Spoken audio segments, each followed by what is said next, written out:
Hello, everyone, and welcome to another edition of Chapter 1 Read Aloud. Today, we are going to be sharing a new science fiction book, The Boy in the White Room by Karl Olsberg.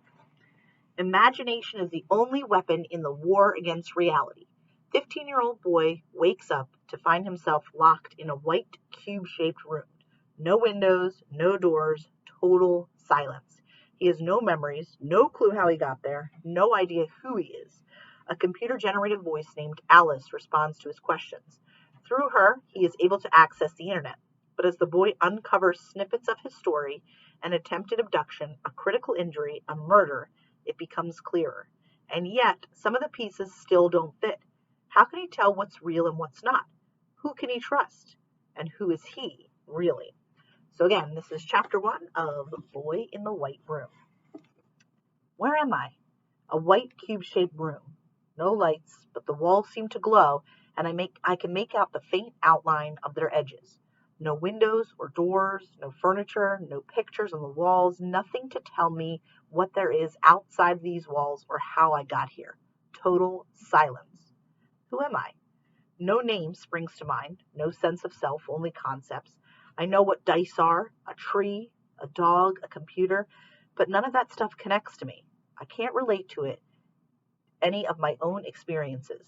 I don't even know where the concepts came from. I remember nothing. I stare at my hands in awe. They look like they're covered in thin plastic gloves that hide the fine lines and ridges of my fingertips. I'm wearing a glossy white jumpsuit and stroke the fabric, but feel nothing. My fingertips feel nothing. I can't feel the pressure of my hand against my leg. I hit myself hard, but don't feel any pain. I've lost my sense of touch, and I can't smell anything either. I slowly go to a wall and reach out my hand, touch the flat surface, but again, feel nothing. The wall is solid. I search along it for a hidden switch, a crack, anything that might reveal an opening, but there's no way out. I start to panic. What's happening? Who's locked me in and why? Did I do something wrong? I can't remember. My heart must be racing, but I don't feel it. What's wrong with me? I try kicking the wall, but can't feel or hear the impact. It's like I don't exist. Maybe I'm dreaming. But if this is a dream, then it's scarily real. The silence is oppressive, as though nothing exists outside this room. A terrifying thought. Hey, let me out, I yell. At least I try to yell, but all that comes out of my mouth is a strange monotone that sounds like it's computer generated. I don't understand the command. A woman's voice. She sounds just as fake as I do. Her voice seems to come from everywhere. Even so, I look back, half hopeful, half scared, that someone has magically appeared, that there's a way in and therefore a way out. But there's no one. What? I ask. I don't understand the question, she says. Who are you? My name is Alice, the voice replies. It stands for Advanced Language Interpretation Counseling Extension. Where am I? I am not authorized to disclose information about your location or your status. Who am I? You are the patient. The word triggers bleak images. Am I in the hospital? I am not authorized to disclose information about your location or your status. So what are you authorized to do? What's happening? Why am I here? I am here to help you find out about your new environment. I don't understand what's going on. Is this some kind of sick joke, a scientific experiment, or some new kind of therapy?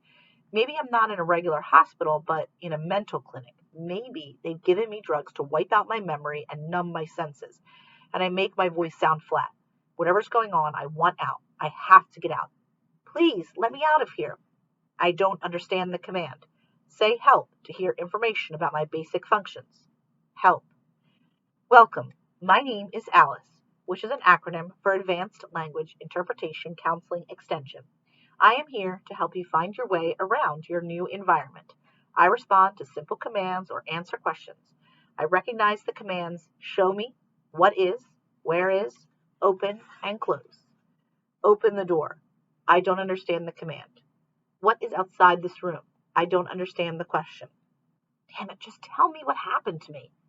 I don't understand the command. Say help to hear information about my basic functions. Frustrated, I hit the wall with my fist. The fact that I don't feel anything just makes things worse. Help, I shout, confused. My voice is lifeless, and the computer gives its standard response. I pace up and down my prison restlessly, like a tiger in a cage. Over time, the space seems to shrink, as though the glowing walls are closing in on me. I measure the room in equal-sized steps, over and over. It's only 5 paces from one side to the other. Even though the distance doesn't change, I still feel like there's less and less space. The air seems to get thinner. I can't afford to freak out. I have to pull myself together, focus, and be methodical if I want to find out what's going on. Deep breath. I try to concentrate on my breathing, but I can't feel my lungs. I can't breathe. My head spins, and for a second, I feel like I'm going to pass out. But nothing happens. Stay calm. Wherever I am, there's no immediate danger. There has to be an explanation for all this. I feel encouraged by that thought. How did I get here?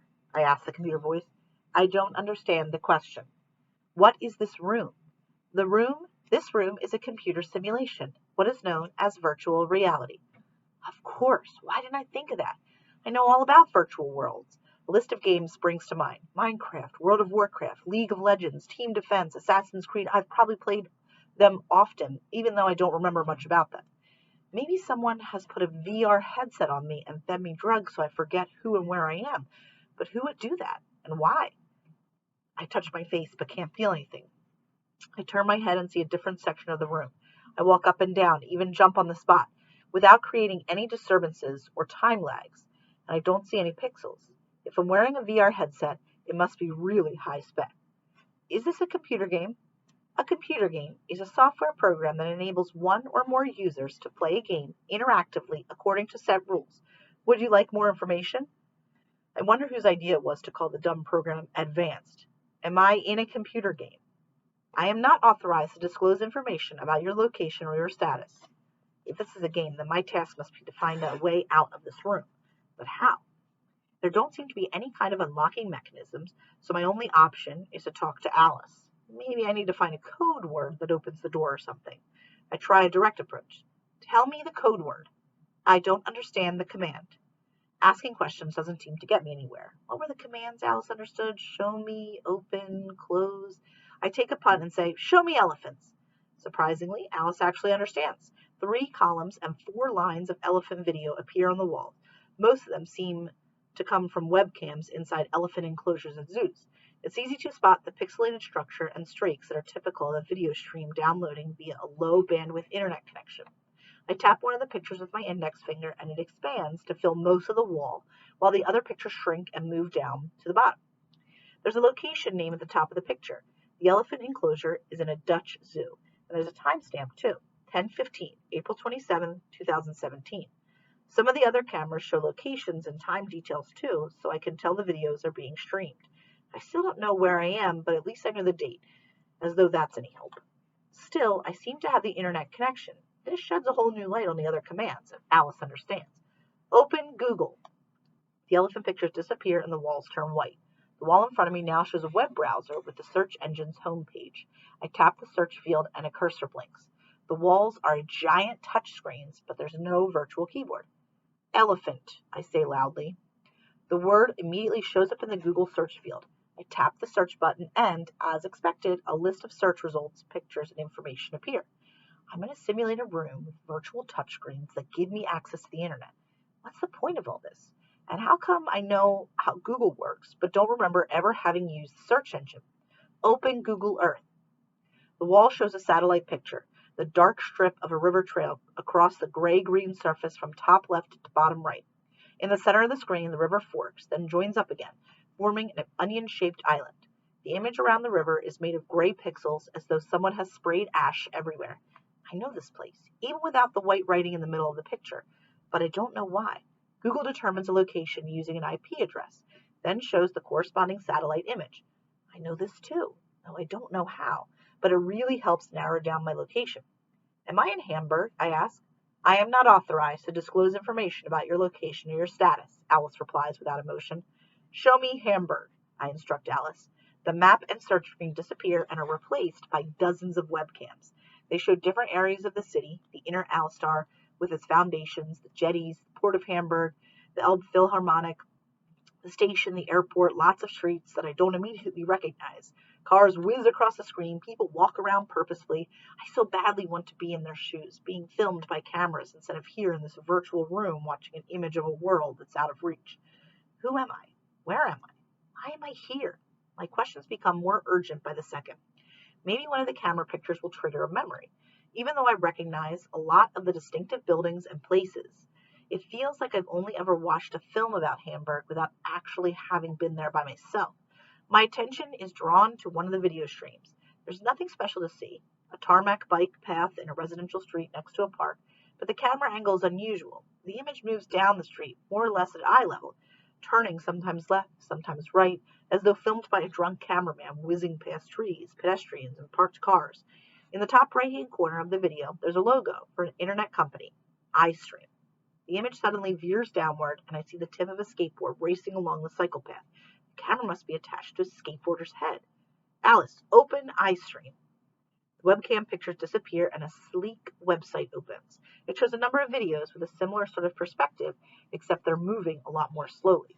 They must come from cameras being carried by people walking. The streamers' names and locations are shown. Carol in Amsterdam, George in Trondheim, Ralph in Pisa, and Maria in Regensburg. A short description explains how iStream lets the world share your life by live streaming everything you see, but only if you want to. And of course, I'm strictly in compliance with data protection regulation. The service already has over 300,000 members, but only a little over 1,000 cameras are currently active. I was just watching one. I enter Hamburg into the search field and 4 more matches. When I click the top one, the site asks me to register. Great. Username? I have no idea what my name is. I enter boy in a white room. My email address? I can't remember. So I open Google and get myself a new one. boyinawhiteroom@gmail.com. Once I've completed registration, I pick a stream and it fills the screen. It belongs to Mike, a 21-year-old student who is strolling down Mockenberg Street towards City Hall. I hear muffled street sounds through his microphone, voices, a busker. Just as I'm about to click another stream, I hear loud, harsh voices. Mike turns his head, and I see an elderly man wearing shabby clothes sitting in a doorway with his decrepit-looking dog.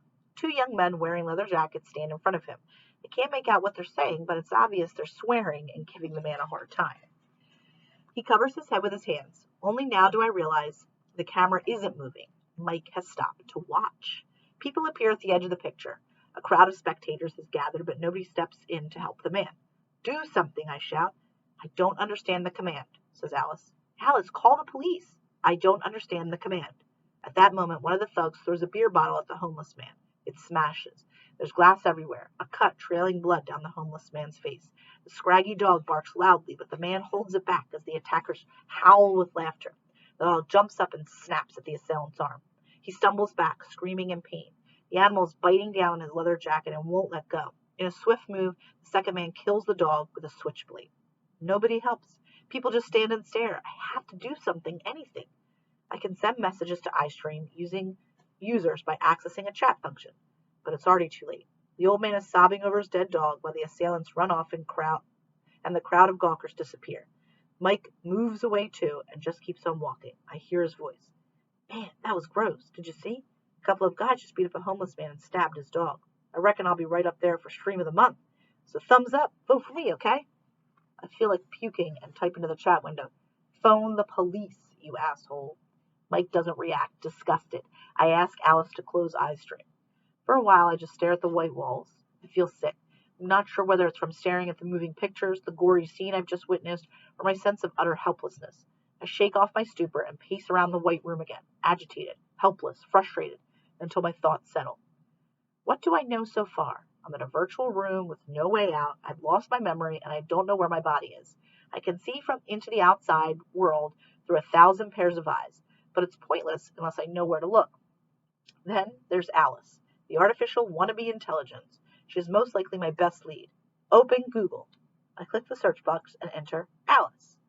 The search results shows references to Lewis Carroll's book, Alice's Adventures in Wonderland. I know the book even though I don't remember ever having read it. Other than that, a singer and a suffragette appear on the first page. There's no mention of a software program by that name, but that would have been way too easy. Next, I enter Advanced Language Interpretation Counseling Extension. Google finds various matches for advanced counseling or language interpretation, but nothing for a software program that understands simple voice commands. So that's no use either. I try artificial intelligence Hamburg. The top match is the website for a company called Micrologic, which deals with the development of algorithms for something called data mining, whatever that is. There's nothing on the homepage to suggest the company designed Alice, but that doesn't necessarily mean a thing. What is Micrologic? I ask Alice. Micrologic is a leading service provider in the analysis and processing of big data by means of neural networks, she answers helpfully. Micrologic's clients include internationally renowned companies such as Philips, Siemens, Telecom, Commerce Bank, DKV, BMW, and Vattenfall. Micrologic will find any needle in your data haystack. Interesting. Alice doesn't seem to know much about anything, knows a lot about Micrologic. Maybe it's worth taking a closer look at the company website. At first glance, I don't see anything interesting. No systems like Alice, no computer simulations or virtual worlds. The company seems to develop software that makes it possible to search large amounts for data, for patterns and links in order to better predict user behavior. So that's what data mining is. When I enter Micrologic into Google, an article appears that was published in a business magazine in 2013. It reports how millionaire Henning Jaspers bought a double-digit €1 stake in the company. Something about the name feels familiar, as though I've heard it before, but it doesn't come with any specific knowledge, and definitely no memories. On the other hand, Google and Wikipedia know a lot about Henning Jaspers. He founded the company Dark Star with his partner, Martin Rathé, and they achieved a worldwide success with the mega hit game Team Defense. Maybe that's why I know his name. I stumble across an 8-month-old newspaper report. Wife of Hamburg millionaire shot by intruders. Hamburg. On Saturday night, unidentified intruders broke into the mansion of internet entrepreneur Henning Jaspers. The millionaire's wife, Maria Jaspers, was shot during the break-in. His 15-year-old son was injured and is in critical condition. He has been transferred to a specialist clinic. According to investigating officers, evidence suggests that the perpetrators intended to abduct the young man, but were interrupted by his mother, who used pepper spray to fight them off. At least 2 people were involved. Speaking on behalf of the family, Henning Jaspers' lawyer stated that the entrepreneur will not be available for comment at this time. He will, however, do everything he can to support the police in their efforts to solve this appalling crime. If you have any information, please report it to your local police station. The article shows a photograph of a luxury villa. It's impossible to make out the faces of the people in the picture. I click to enlarge it. Have I been there before? I don't remember. Who is Henning Jaspers? I ask. Henning Jaspers is your father, says Alice. Oh, twist. All right, so to find out what happens to Boy in a White Room, finish reading it, check it out from the library. See you next time.